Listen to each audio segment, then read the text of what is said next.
Hello friends, आज का हमारा टॉपिक है कंज्यूमर सरप्लस। कंज्यूमर सरप्लस पे आज का हमारा इस टॉपिक में हम इसे डिस्कस करने वाले हैं।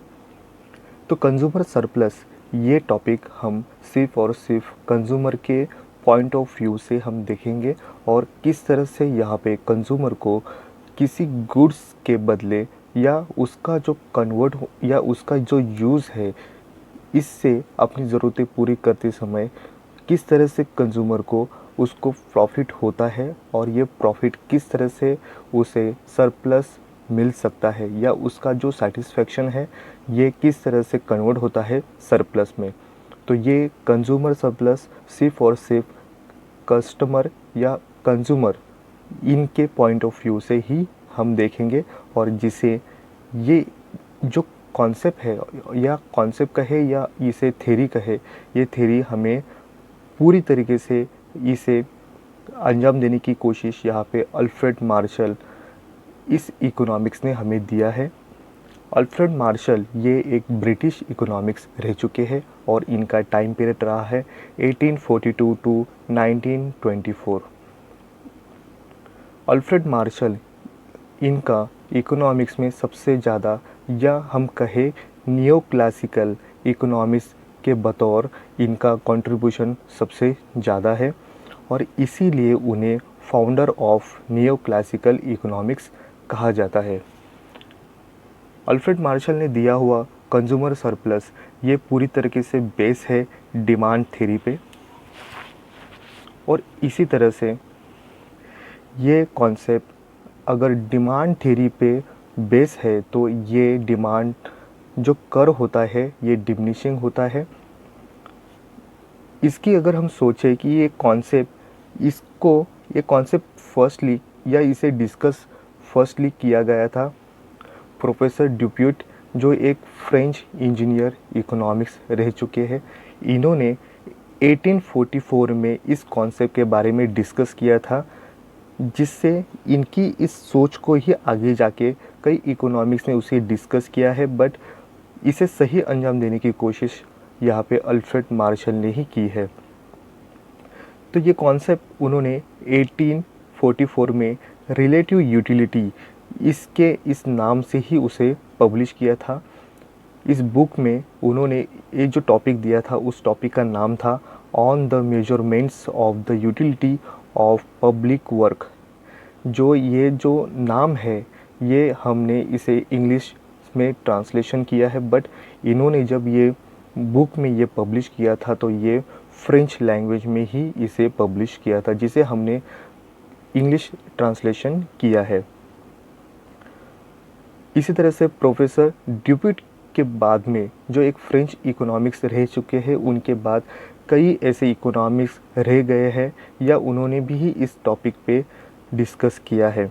जैसे स्विस इकोनॉमिक्स बर्नौली ने भी इस पे डिस्कस किया था, या ब्रिटिश इकोनॉमिक्स फ्लेमिंग जेनकिन, इन्होंने भी इस टॉपिक से हम कहें कि इस टॉपिक पे उन्होंने रिसर्च किया है। फ्लेमिंग जेनकिन इन्होंने 1833 टू 1885 इस टाइम पीरियड में उन्होंने इस सरप्लस कॉन्सेप्ट पे उन्होंने यहाँ पे स्टडी किए हैं और इससे ही उन्होंने टैक्सेशन किस तरह से होता है और किस तरह से इसका रोल यहाँ पे कंज्यूमर सरप्लस में होता है, इसे एक्सप्लेन किया है। उनके बाद अल्फ्रेड मार्शल ने इस कॉन्सेप्ट को और भी इसे स्ट्रॉन्ग यहाँ पे देने की कोशिश की और उसमें वो सक्सेस भी हुए हैं और इसीलिए कंज्यूमर सरप्लस ये कॉन्सेप्ट को अल्फ्रेड मार्शल के नाम से पहचाना जाता है। अल्फ्रेड मार्शल की हर कोशिश यहाँ पे हमें इस कंज्यूमर सरप्लस में दिखाई देती है। अल्फ्रेड मार्शल ने इस कॉन्सेप्ट को 1871 में यहाँ पे फर्स्टली यहाँ पे हमें दिया था। उन्होंने उनकी book pure theory of domestic value, इसमें उन्होंने कंज्यूमर रेंट इस नाम से इस कॉन्सेप्ट को पब्लिश किया था। उसके बाद उन्होंने 1895 में उनकी famous book principle of economics इस थर्ड एडिशन थी, उसमें उन्होंने कंज्यूमर सरप्लस ये कॉन्सेप्ट हमें दिया है और इस 1895 में इस बुक से ही हमें ये कंज्यूमर सरप्लस जो हम अल्फ्रेड मार्शल के नाम से यहाँ पे पब्लिश हुई और उसे ज़्यादा पॉपुलर भी किया गया। कंज्यूमर सरप्लस, इस कॉन्सेप्ट को या इस थ्योरी को हम मार्शल अप्रोच या हिक्स अप्रोच, इन दोनों मेथड से हम जानते हैं। मार्शल अप्रोच ये एक्सप्लेन करता है कार्डिनल मेथड के साथ, तो हिक्स अप्रोच ये ऑर्डिनल मेथड के साथ इसे एक्सप्लेन करते हैं। तो इस तरह से हमें कंज्यूमर सरप्लस, इस थ्योरी में हम दो तरह की थ्योरी या दो तरह के हमें अप्रोच यहाँ पे मिलते हैं।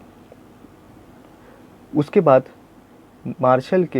अल्फ्रेड मार्शल के इस कॉन्सेप्ट को यहाँ पे 1930 में इंडिफरेंस फंक्शन क्लब के जो मेंबर थे हिक्स और एलन, इन दोनों इकोनॉमिक्स ने यहाँ पे क्रिटिस किया।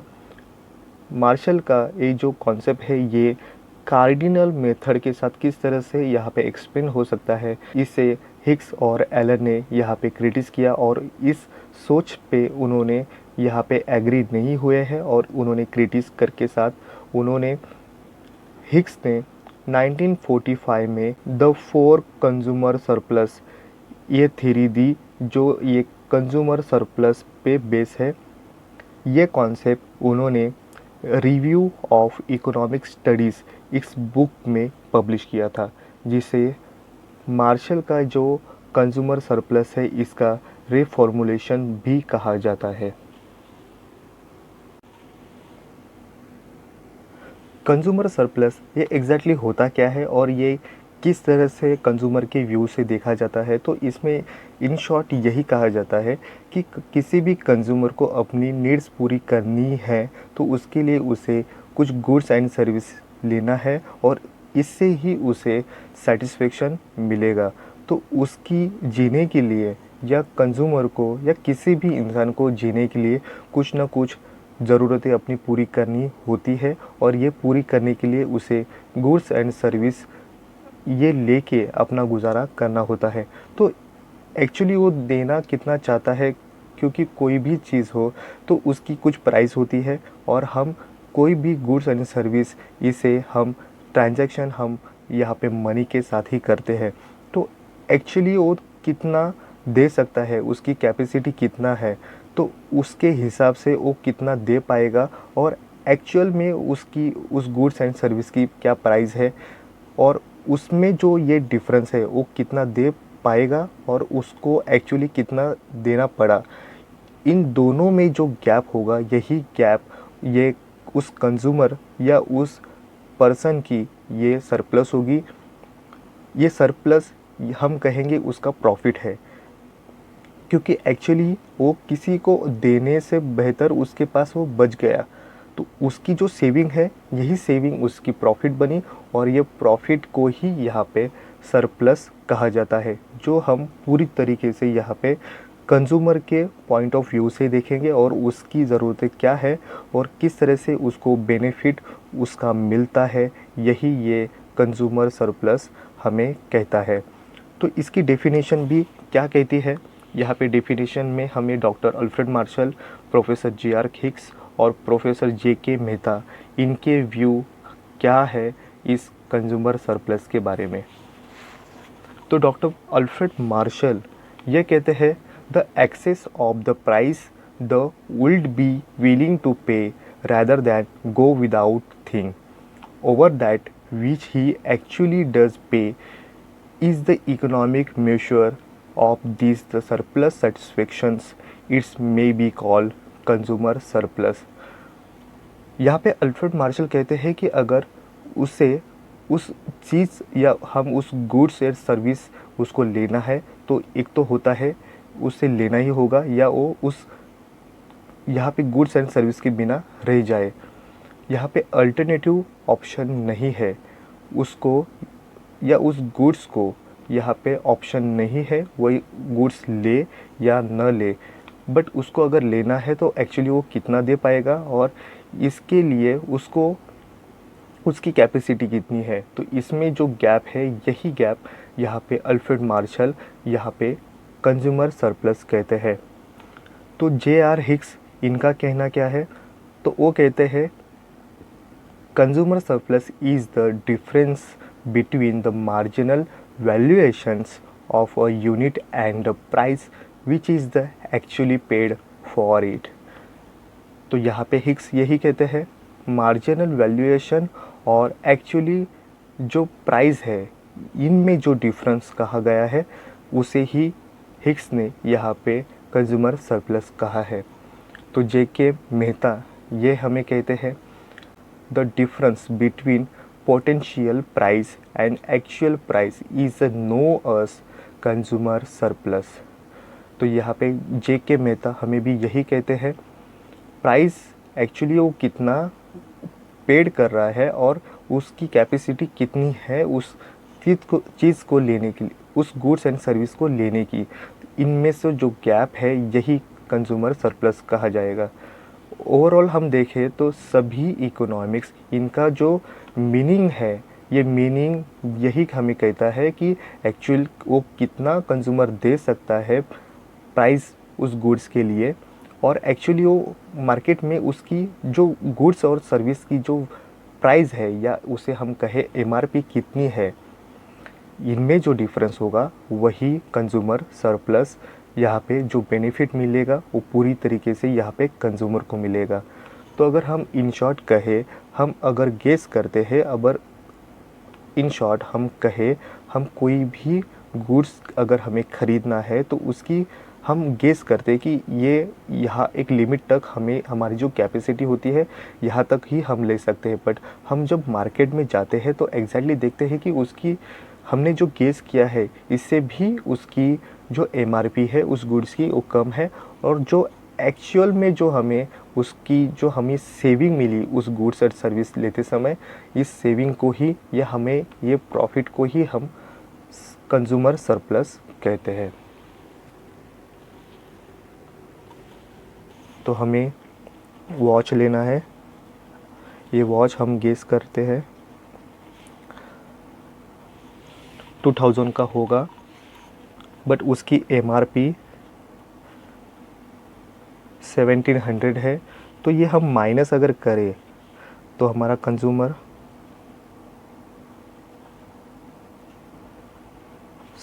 कंज्यूमर सरप्लस क्या कहता है, ये कहता है अगर हम हमारी विलिंग टू पे ये माइनस करेंगे एक्चुअल पेड से, तो ये होता है विलिंग टू पे माइनस एक्चुअल पेड। तो ये हमने जो गेस किया था ये विलिंग टू पे हमारा हुआ 2000, हम माइनस करेंगे उसकी एमआरपी जो हमने एक्चुअली उसे पेड की 1700। तो ये जो निकल के आया है, ये जो सेविंग है, ये सेविंग ही हमारी कंज्यूमर सरप्लस उभर के आती है। कंज्यूमर सरप्लस ये कॉन्सेप्ट या ये थ्योरी ये हमें वर्क करती है law of diminishing marginal utility. तो ये law of diminishing marginal utility exactly होता क्या है, तो ये होता है, ये कहते हैं हम किसी भी अगर गुड्स या सर्विस की जब हम कंजम्पशन लेते हैं तो ये हमें स्टार्टिंग में जब हम इसका कंजम्पशन लेंगे तो उसकी जो हमें मिलने वाला जो सेटिस्फेक्शन है ये तो ज़्यादा होगा, बट वही क्वांटिटी का वही साइज़ का हम अगर गुड्स या सर्विस कोई भी चीज़ अगर हम ले और कंटिन्यूसली वही एक के बाद ऐसे लगातार अगर कंटिन्यूसली हम उसको कंजम्पशन करते ही रहे तो ये उसकी टोटल यूटिलिटी तो बढ़ेगी बट उसकी जो मार्जिनल यूटिलिटी है ये हमें कम होती हुई या डिक्लाइन करती हुई या डिमिनिशिंग हमें उसकी मार्जिनल यूटिलिटी मिलती है। तो एग्जांपल हम लेंगे तो अगर हम समझे हमारे पास अगर 5 हमारे पास एप्पल है, हमें जो फर्स्ट वाला एप्पल है उससे मार्जिनल यूटिलिटी और टोटल यूटिलिटी ये तो बढ़ेगी, टोटल यूटिलिटी जैसी तरह से बढ़ेगी बट मार्जिनल यूटिलिटी उस तरह से नहीं मिलेगी। हम पूरी तरह से भूखे हैं और हमने जो फर्स्ट एप्पल अगर खाया है तो उससे हमें मार्जिनल यूटिलिटी मिली वो एक लेवल की मिली, बट हम सेकेंड जब हम मार्जिनल यूटिलिटी हमें जो मिलेगा एक सेकेंड एप्पल खाने के बाद, तो उससे मार्जिनल यूटिलिटी और भी कम होती हुई दिखाई हमें देंगी। तो जिस तरह से हम और भी थर्ड, फोर्थ और फिफ्थ यहाँ पे इस तरह से एप्पल खाते रहेंगे, तो उससे हमें जो मिलने वाली जो मार्जिनल यूटिलिटी है एक समय के बाद कंटिन्यूसली यह कम होती जाएगी। तो इसके बाद हम अगर और भी यहाँ पे कंजम्पशन लेना चाहे तो हम ये नहीं ले पाएंगे, और ये हमें उसकी रिएक्शन इन्वर्सली यहाँ पे हमें रिएक्शन मिलेगी। तो एक ऐसी लिमिट भी होगी जिससे हमें जो मिलने वाली जो मार्जिनल यूटिलिटी है एक घटती हुई या डिमिनिशिंग होगी, बट एक लेवल के बाद फिर वो इन्वर्सली या उसकी अपोजिट हमें रिएक्शन उसकी हमें मिलती जाएगी। तो ये हम जो कंजम्पशन है उस किसी भी गुड्स का, किसी भी प्रोडक्ट का, ये कब तक लेंगे जब ये उसकी मार्जिनल यूटिलिटी और उसकी प्राइस ये जब इक्वल होते हैं, तब हम उस गुड्स की जो परचेज़ करते हैं और उसका कंजम्पशन हम स्टॉप कर देते हैं। कब करते हैं? जब किसी गुड्स की मार्जिनल यूटिलिटी और उसकी प्राइस ये जब इक्वल होते हैं, मीन्स मार्जिनल यूटिलिटी ये इक्वल होती है प्राइस के साथ, तब हम क्या करते हैं? तब हम परचेसिंग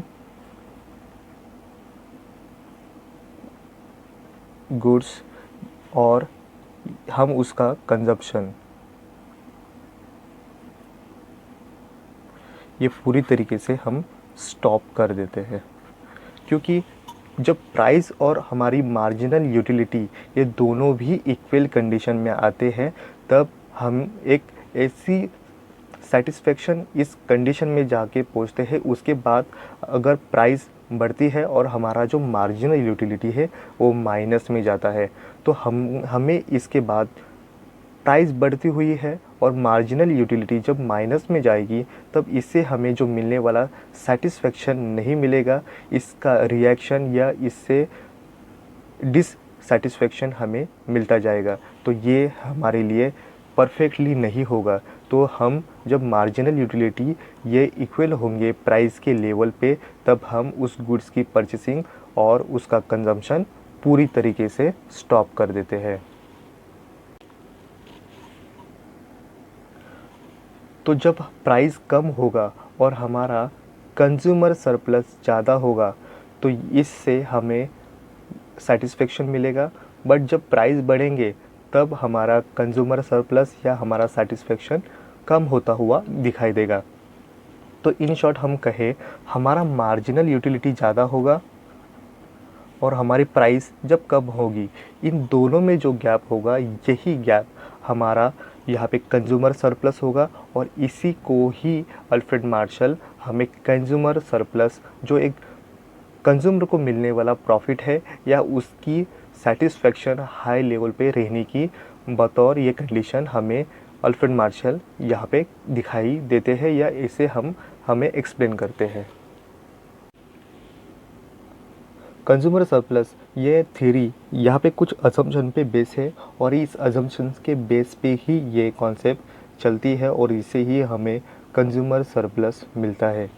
तो इसके अजम्पशन क्या क्या है? तो यहाँ पे फर्स्ट है, utility is a measurable, its can be measure in terms of money. तो ये यूटिलिटी हम यहाँ पे मेजर करते हैं या उसे काउंट कर पाते हैं, और ये काउंट किस तरह से करेंगे? मनी के यहाँ पे टर्म्स में हम यूज़ करेंगे, क्योंकि हमारा ट्रांजैक्शन ये हम उस गुड्स को लेने के लिए मनी ही ये मेथड यूज़ करेंगे। तो सेकंड है, the marginal utility of money is constant. जो मार्जिनल यूटिलिटी ऑफ मनी है ये कांस्टेंट है, ऐसा अज्यूम किया गया है, ऐसा माना गया है। तो ये मनी की जो मार्जिनल यूटिलिटी है कांस्टेंट रहेगी, कुछ उसमें चेंजेस नहीं आएंगे। थर्ड है, the community has no alternative option in the market. हम जो कम्युनिटी लेंगे उसका मार्केट में कोई भी ऑप्शन नहीं है या अल्टरनेटिव उसको यहाँ पे कोई भी दूसरी चीज़ हमें मार्केट में नहीं मिलेंगी। तो हम अगर ये गुड्स एंड सर्विस लेंगे या नहीं लेंगे या उसका यूज़ करेंगे या नहीं करेंगे, यही बन पाएगा। बट उसके लिए अदर ऑप्शन यहाँ पे मार्केट में अवेलेबल नहीं है। नेक्स्ट हमारा अजम्पशन है every goods utility is the independent. जो भी गुड्स है वो पूरी तरीके से हमें इंडिपेंडेंट है, ये इंटर डिपेंडेंट कोई भी गुड्स की यूटिलिटी नहीं है। तो पूरा जो यहाँ पे गुड्स यूटिलिटी है पूरी इंडिपेंडेंट है, यहाँ पे पूरी तरीके से सेपरेट है।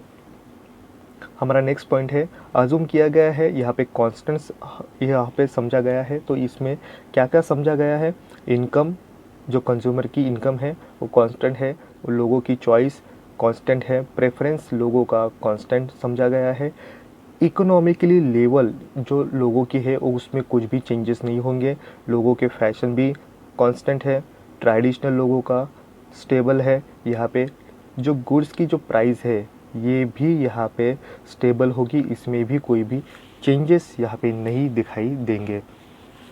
हमारा नेक्स्ट पॉइंट है there is a definite relationship between the utility and satisfaction. यहाँ पे डेफिनेटली यहाँ पे एक्सप्लेन किया गया है जो रिलेशनशिप है, रिलेशनशिप बताया गया है यूटिलिटी और सेटिस्फेक्शन का। तो यहाँ पे जो भी यूटिलिटी यहाँ पे बनेगी उससे यहाँ पे सेटिस्फेक्शन उस कंज्यूमर को मिलेगा। हमारा नेक्स्ट पॉइंट है consumer buy only one goods at the time. जो कंज्यूमर है वो जो कंज्यूम करेगा जो गुड्स एक टाइम पे एक ही करेगा, ना कि एक टाइम पे दो यहाँ पे गुड्स की कंजम्पशन लेगा।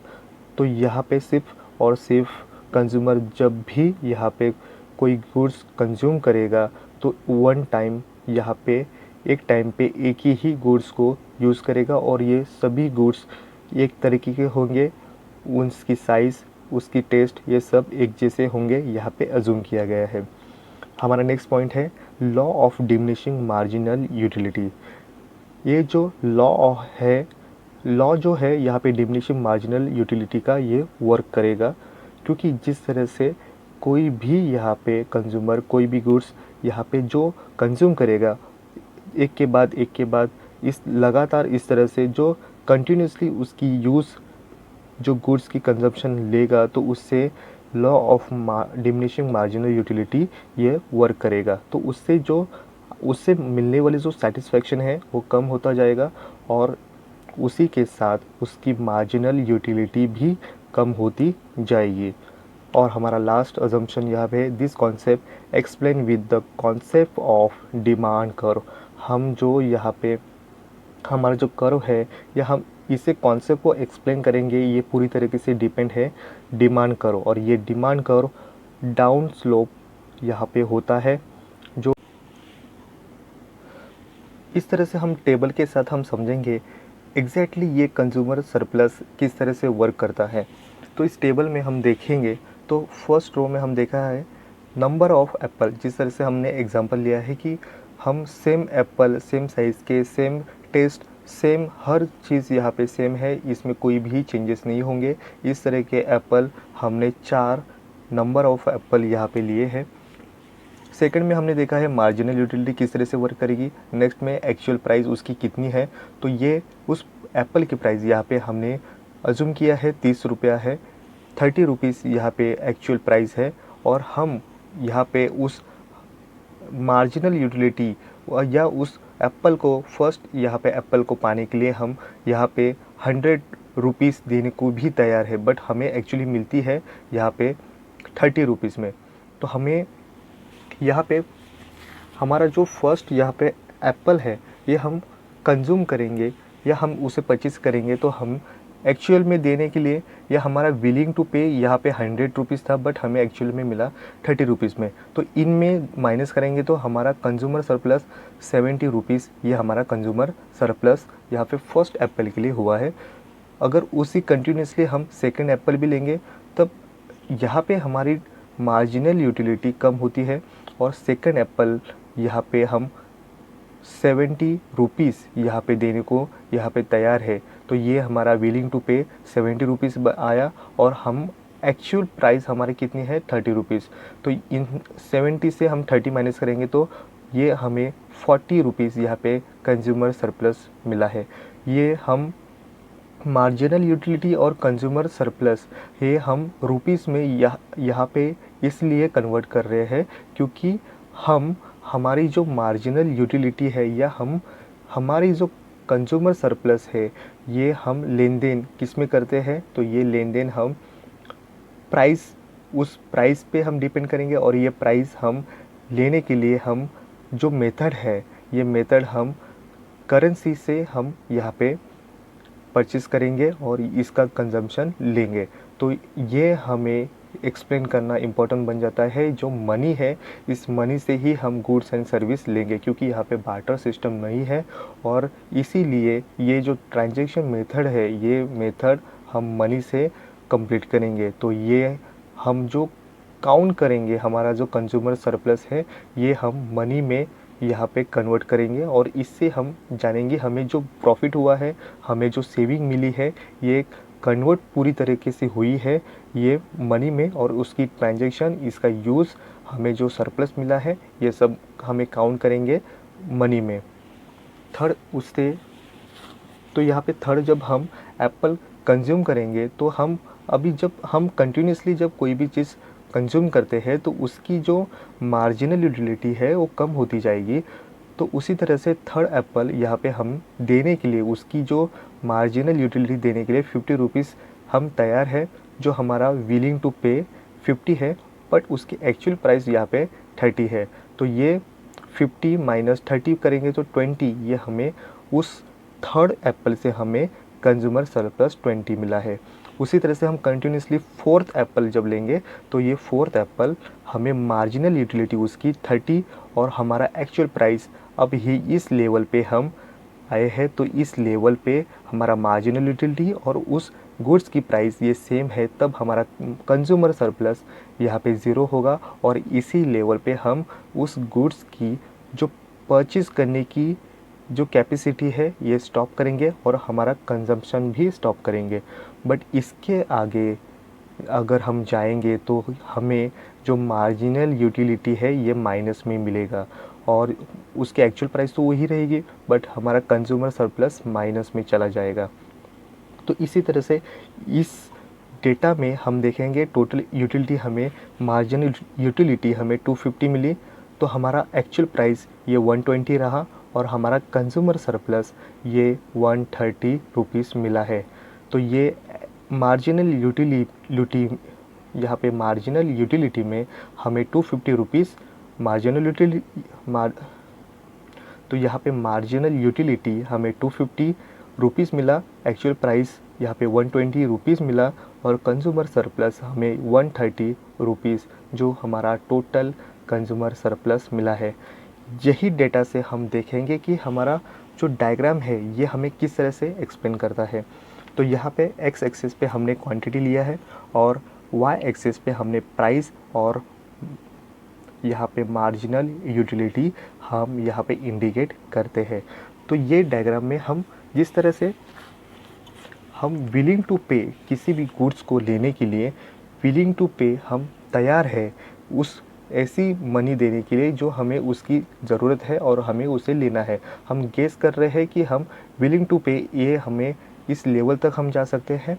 तो ये कंज्यूमर है, ये कंज्यूमर एक गुड्स है, हम एग्जांपल लेंगे एक्स गुड्स, इसे कंज्यूम करने के लिए वो विलिंग टू पे ये पे करने के लिए किस हद तक जा सकता है, ओ ए एम एन, यहाँ तक वो उस गुड्स के लिए जिसकी क्वांटिटी ओ एन है, ये ओ एन क्वांटिटी के लिए ओ ए एम एन इस लेवल तक ही वो विलिंग टू पे कर सकता है। बट एक्चुअल में उसकी एमआरपी अलग है मार्केट में, क्योंकि हम एक गेस कर रहे हैं, एक गेस करके हमने ओ ए एम एन ये गेस किया है बट हमें एमआरपी मिली ओ पी एम एन। तो हमने ओ ए एम एन से O P M N minus करने के बाद हमें जो ये PAM जो मिला है ये हमें मिला हुआ कंज्यूमर सरप्लस है। तो हमारा ये इक्वेशन या हमारा फॉर्मूला क्या कहता है? हमारा फॉर्मूला कहता है कंज्यूमर सरप्लस। ये कैसे हमें मिलेगा? विलिंग टू पे से हम माइनस करेंगे एक्चुअल पेड। अब ये कंज्यूमर सरप्लस यहाँ पे हमें निकालना है, तो इसके लिए हमें क्या करना होगा? हमें विलिंग टू पे, ये हमारा टोटल यूटिलिटी, हमारा विलिंग टू पे ये हमारा टोटल यूटिलिटी होता है, उससे हम माइनस करेंगे ये एक्चुअल पेड हमारा जो होता है, ये होता है उस गुड्स की प्राइस, ये हम मल्टीप्लाई करेंगे उसकी क्वांटिटी से। हम ये क्वांटिटी कहे या नंबर ऑफ एप्पल कहे या गुड्स कहे, तो ये प्राइस मल्टीप्लाई करेंगे क्वांटिटी से और वो माइनस करेंगे टोटल यूटिलिटी। तो हमारा ये टोटल यूटिलिटी या विलिंग टू पे हमारा क्या हुआ? OAMN, जो हम माइनस करेंगे हमारी प्राइस कितनी हुई? OP, और हमारा क्वांटिटी OM। तो ये क्या बन पाया? ये बन पाया OPMN। तो ये माइनस करने के बाद हमें OAMN से माइनस करेंगे तो OPMN, ये माइनस करके हमें जो मिला है वो मिला है PAM। तो हमारा कंज्यूमर सरप्लस बन के आया PAM। तो यही कंज्यूमर सरप्लस हमें अल्फ्रेड मार्शल इस तरह से कहते हैं कि विलिंग टू पे माइनस करने के बाद एक्चुअल पेड क्या है उस गुड्स का, यही जो डिफरेंस होगा यही हमारा कंज्यूमर सरप्लस होगा। कंज्यूमर सरप्लस इस कॉन्सेप्ट या ये थ्योरी यहाँ पे इम्पोर्टेंस इसकी क्या क्या बन पाते हैं? तो इसमें फर्स्ट है थ्योरेटिकल इम्पोर्टेंस। यहाँ पे जो value in use and value in exchange, इसमें जो डिफरेंस है ये डिफरेंस यहाँ पे कवर करने के लिए या इसकी एनालाइज करने के लिए यहाँ पे इम्पोर्टेंट बन जाता है। कोई भी चीज़ हो उसकी प्राइस और उसकी डिमांड किस तरह से इम्पोर्टेंट बनती है और इसके वजह से किस तरह से उसकी वैल्यू यहाँ पे इम्पोर्टेंट उस गुड्स के लिए बन पाती है, क्योंकि कम प्राइस वाली जो गुड्स होती है उसकी भी इम्पोर्टेंट होती है और जो हाई प्राइस होती है या प्रेशियस होते हैं उसकी भी प्राइस ज़्यादा होती है और उससे भी यहाँ पे इम्पोर्टेंट माना जाता है। तो उन दोनों में से भी कोई भी गुड्स हो तो उसकी जो यहाँ पे सेटिस्फेक्शन मिलता है, ये सेटिस्फेक्शन यहाँ पे इम्पोर्टेंट बनता है और इसके लिए ये थ्योरेटिकल इम्पोर्टेंट है। सेकंड इम्पोर्टेंट हमें बनता है प्रैक्टिकली यूज़। तो ये प्रैक्टिकली यूज़ हमें जो मोनोपोलिस्ट है, ये मोनोपोलिस्ट कंजम्पशन करने के लिए जो कंज्यूमर है इनकी किस तरह का सरप्लस मिलता है, इसको एनालाइज करने के लिए ये प्रैक्टिकली यूज़ करते हैं।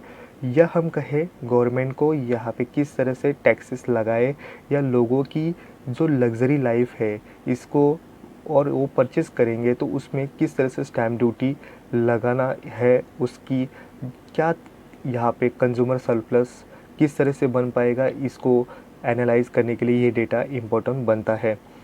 थर्ड यहाँ पे बनता है importance in welfare economics. Welfare economics में यहाँ पे कंज्यूमर सरप्लस ये कॉन्सेप्ट इम्पोर्टेंट माना जाता है। तो इसके साथ ही गवर्नमेंट कुछ पॉलिसी यहाँ पे बनाती है और इस पॉलिसी से ही लोगों को वेलफेयर इकोनॉमिक्स ये बेनिफिट मिलते हैं।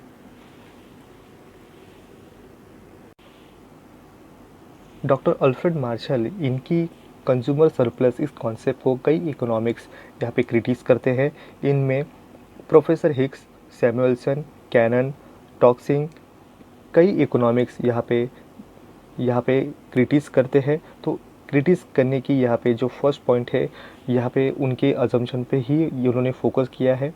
इसमें फर्स्ट है अजूम किया गया था community has no option in the market.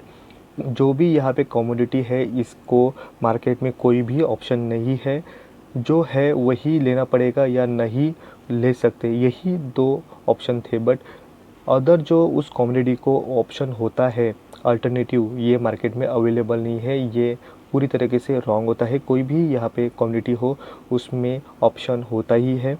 Second, assume किया गया था कॉन्स्टेंट्स है income, choice, preference, economically level, लोगों की फैशन, ट्रेडिशनल और उस गुड्स की प्राइस, ये सभी कांस्टेंट है, इसमें कुछ भी चेंजेस नहीं होंगे।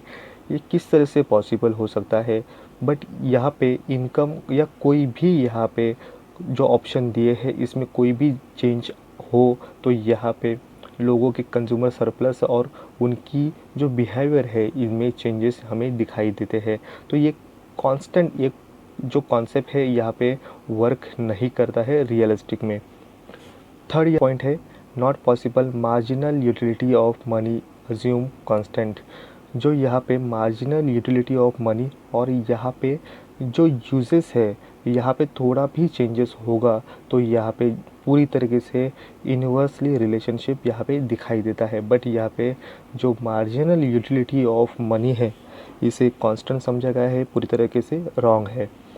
नेक्स्ट हमारा ऑप्शन बनता है assume every goods utility is the independent, not possible.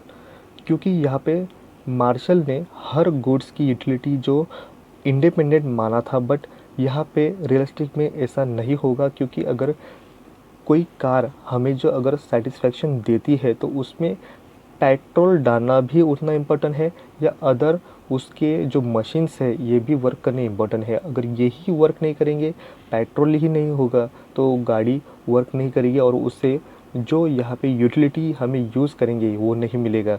तो ये पूरी तरीके से यहाँ पे गुड्स पूरी तरीके से इंडिपेंडेंट नहीं है, इंटरडिपेंडेंट। ये कंडीशन हमें हर गुड्स की यूटिलिटी में दिखाई देता है। हमारा नेक्स्ट पॉइंट है impossible to measure essential and standard living life. क्योंकि हम एसेंशियल गुड्स को यूज़ करते हैं या कई लोग स्टैंडर्ड लिविंग बिल्ड करना पसंद करते हैं, तो उनकी लग्जरी लाइफ में और एसेंशियल गुड्स को किस तरह से मेजर करें इसमें पूरी तरीके से दिक्कत देगी। तो ये मेजर करना ये इम्पॉसिबल बन जाता है। हमारा नेक्स्ट पॉइंट है this concept is a fictional and misleading consider to other way. तो यहाँ पे कई इकोनॉमिक्स इसे फिक्शनल कहा जाता है और ये मिसलीडिंग यहाँ पे कंज्यूमर सरप्लस कॉन्सेप्ट को माना जाएगा। हमारा नेक्स्ट पॉइंट है according to professor K Boulding this concept should have been called as the buyer surplus. जो प्रोफेसर के बोल्डिंग है ये कहते हैं कि इसे कंज्यूमर सरप्लस नहीं कहना चाहिए, इसके बदले इसे बायर सरप्लस ये कॉन्सेप्ट यहाँ पे कॉल करना चाहिए या इसे इस नाम से जाना चाहिए। इस तरह से के बोल्डिंग ये कहते हैं। ओवरऑल हम देखें तो मार्शल का अप्रोच जो कंज्यूमर सरप्लस का था इस पे सबसे ज़्यादा अगर क्रिटिस किया गया है तो वो और सिर्फ प्रोफेसर हिग्स से ज़्यादा यहाँ पे क्रिटिस किया गया है। और मार्शल के इस अप्रोच को क्रिटिस करने के बाद हिग्स का अप्रोच भी हमें मिलता है जो कंज्यूमर सरप्लस किस तरह से बेस है। और इसको एक्सपेंड करने के लिए हिग्स ने 1945 में द फोर कंज्यूमर सरप्लस ये कॉन्सेप्ट दिया है जिसे मार्शल अप्रोच का रेफॉर्मुलेशन भी माना जाता है, जो हम आने वाले नेक्स्ट वीडियो में जो हिग्स का अप्रोच है ये किस तरह से वर्क करता है ये हम देखेंगे। तो आज के इस वीडियो में बस इतना ही। Thank you.